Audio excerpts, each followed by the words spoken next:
دیکھیں، جو استاد اور شاگرد کا تعلق ہوتا ہے، روحانی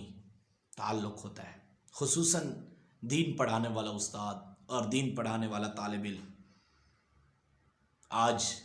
جس شعبہ کو ہم نے کی اہمیت نہیں دی، اس کو کچھ سمجھا ہی نہیں ہے، دین پڑھانے والا استاد کیا ہوتا ہے اور دین پڑھنے والا شاگرد کیا ہوتا ہے۔ تو اگر ہم دیکھیں کہ تاریخ کے آئینے میں پڑھنے والے اور پڑھانے والے کہ حضرت سیدنا عبداللہ بن عباس، جن کو میرے آقا نے حبر الامہ کا لقب دیا تھا، ان کی اگر ہم بات پڑھتے ہیں اور کرتے ہیں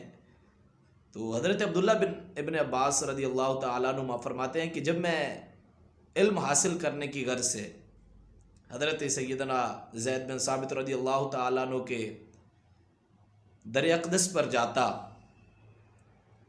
تو وہ ایسا بھی ہوتا تھا کہ وہ باہر تشریف نہ رکھتے، تو میں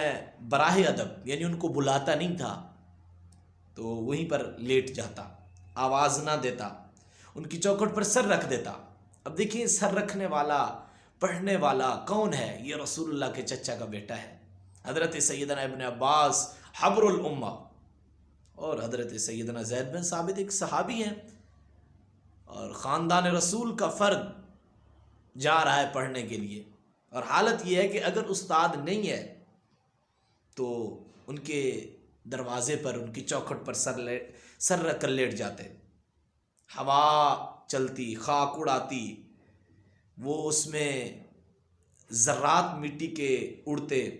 وہ حضرت سیدنا عبداللہ ابن عباس رضی اللہ تعالیٰ عنہ کے سر مبارک پر پڑتے۔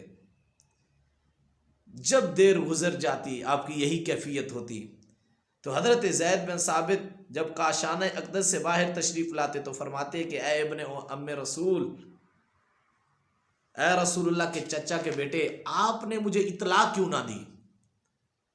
تو حضرت سیدنا عبداللہ ابن عباس آگے کیا فرماتے میں عرض کرتا کہ حضور میں آیا ہوا ہوں آپ سے پڑھنے کے لیے، تعلیم لینے کے لیے، آپ سے فائدہ حاصل کرنے کے لیے، قرآن اور احادیث کے معنی پوچھنے کے لیے، تو لیکن یہ چیز مجھے لائق نہیں لگتی، مجھے اچھی نہیں لگتی کہ میں آپ کو اطلاع کروں کہ میں آیا ہوا ہوں۔ آپ جس حالت میں ہوتے ہیں، جب فارغ ہو کر آ تو جاتے ہیں، تو دیکھیں کس طریقے سے ایک حبر الامہ اپنے استاد کی قدر کرتا تھا۔ تو یہ چیز ہوتی ہے روحانی تعلق، اور ہمارے جو ہوتا ہے اسلاف، ہمارے بزرگ کس طریقے سے علم کی قدر بھی کرتے تھے، اور اپنے استادوں کی، اپنے مشائخ کی، اور اپنے ان علوم کو حاصل کرنے کے لیے دن رات محنت کرتے تھے